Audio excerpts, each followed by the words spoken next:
Did you choose to click on this video? Or did your brain make that call a millisecond before you even knew? It's a question that can send a shiver down your spine, because if the latest science is telling us anything, it's that the feeling of making a conscious decision might just be the last step in a process your brain kicked off long before you were aware of it. We're talking about a secret handshake between your neurons that happens behind the scenes, before you ever feel like you're in control. Today, we're diving deep into this mind-bending idea, exploring what it means for who you think you are and why everything you thought you knew about choice, responsibility, and even identity might be about to flip on its head. Get ready, because this isn't just about what your brain does. It's about who you really are. For centuries, we've believed that our conscious mind is the captain of our ship, steering us through life with deliberate choices. You want a coffee? You decide to get a coffee. You want to watch a video? You decide to click on it. Simple, right? But what if that feeling of choice, that inner voice saying, yes, I'll do that, is actually showing up late to the party? Imagine this. You're sitting there, thinking about grabbing a snack. You feel like you're about to decide. But studies, some of them going back decades, suggest that your brain might have already started the engine for snack time before your conscious mind even got the memo. Think about it like this. Scientists have hooked people up to fancy machines that measure brain activity. They ask these people to, say, push a button whenever they feel like it, but also to remember the exact moment they decided to push it. What these studies consistently found is wild. A burst of brain activity, what they call a readiness potential. Fires off hundreds of milliseconds before the person reports feeling the conscious urge or making the decision. That's a huge chunk of time in brain speed. It's like your brain starts warming up for a sprint before you even realize you're going to run. So, by the time you consciously think, okay, I'm going to push the button now, your brain has already been preparing for that action for a noticeable amount of time. It's not just a subtle hum, it's a full-blown neurological plan being laid out. This isn't some fringe idea, it's a repeated observation in neuroscience. It throws a giant wrench into our comfortable understanding of how we operate. If your brain is making preparations, initiating actions, and setting things in motion before you, the conscious you, are even aware of a decision being formed, then it begs the biggest question of all. Who exactly is running the show? This leads us right to the heart of the matter. If your brain makes decisions milliseconds before you become aware, then who is you? Are you the silent observer, simply watching the events unfold as your brain, this incredible biological machine, does its thing? Or are you the narrator, the one who comes in after the fact, creating a story, a reason, a choice to explain what has already happened? It's a bit like watching a movie where you believe you're helping write the script, but then you realize the film reel was already spinning and you're just providing the voiceover. This isn't just an abstract philosophical puzzle. It touches on our most intimate sense of self. We tend to define ourselves by our choices. I chose this career, I chose my friends, I chose to be a certain type of person. But if those choices are being orchestrated on a deeper, unconscious level, what does that mean for the I making them? It suggests that our consciousness, that inner voice, that feeling of being a me, might be more like a sophisticated internal public relations manager, taking credit for decisions that have already been made by the sprawling, complex neural network beneath. We feel like we're in the driver's seat, gripping the wheel and deciding every turn.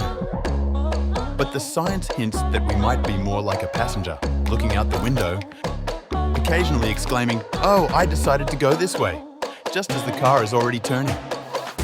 It's a profound shift in perspective, making us question the very entity that experiences life. So, if our brains are subtly, or not so subtly, making these choices for us before we're consciously aware, then what happens to free will? This is where things get truly unsettling. The concept of free will, the idea that we are the ultimate authors of our actions, is a cornerstone of our personal and societal beliefs. It's the engine of personal growth, the basis of morality, and the reason we strive for goals. But if our actions are preordained, even by just a few milliseconds, by neurological processes outside our conscious control, then free will might be nothing more than a very convincing illusion. Think about it this way.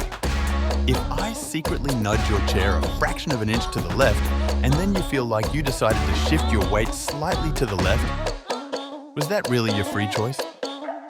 The brain's readiness potential is a lot more powerful than a chair nudge. It's an internal biological nudge that sets the gears in motion.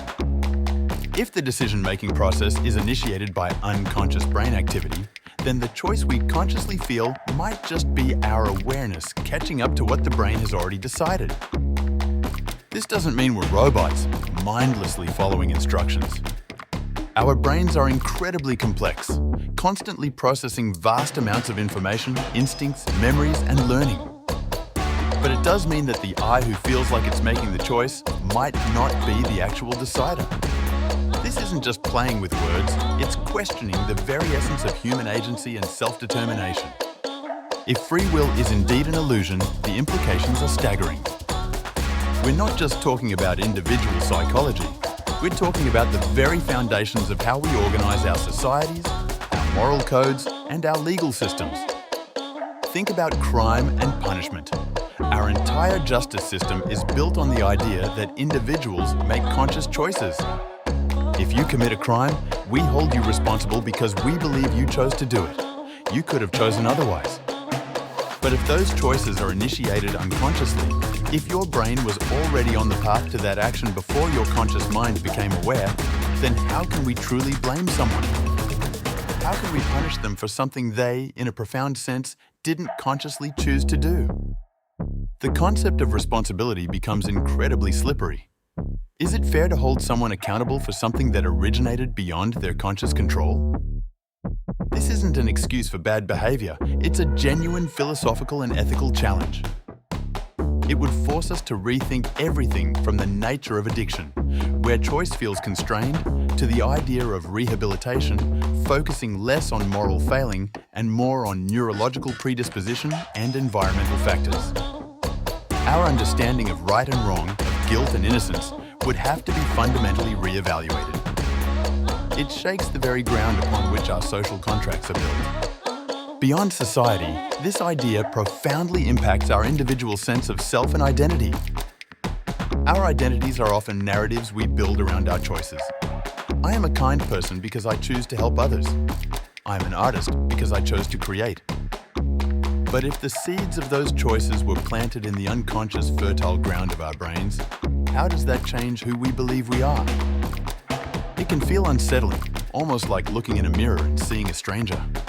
If our identity is a story we tell ourselves to make sense of actions that were already set in motion, then are we truly the authors of that story or just the narrators? It might mean that instead of being the master planner, we are more like sophisticated sense makers, trying to find meaning and coherence in the output of our biological machinery. This doesn't diminish our experiences or our emotions, but it shifts their origin. It suggests that our conscious self is a magnificent interpreter, an incredible meaning maker, but perhaps not the primal source of every decision.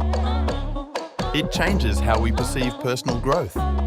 Is it about consciously choosing a new path, or cultivating a brain environment where different, better unconscious initiations might arise? The very notion of agency, of being an independent agent in the world, would be transformed. This isn't about proving we're puppets of our brains. It's about recognizing the incredible complexity beneath the surface of our consciousness. It's about understanding that the you experience is a layered phenomenon with deep, powerful currents flowing beneath the tranquil surface of conscious awareness. If our conscious choices are, in some fundamental way, preceded by unconscious brain activity, then it changes everything. It changes how we view ourselves, how we view others, and how we build our world. The lines between free will and determinism blur, creating a fascinating, perhaps terrifying new landscape of understanding. It's a realization that forces us to look inward, to question the very nature of our thoughts and intentions. It's about acknowledging that the vast, mysterious universe inside our own skulls is still largely unexplored, and its secrets might challenge our most cherished beliefs about humanity. If your mind just expanded, hit subscribe for more thought-provoking journeys.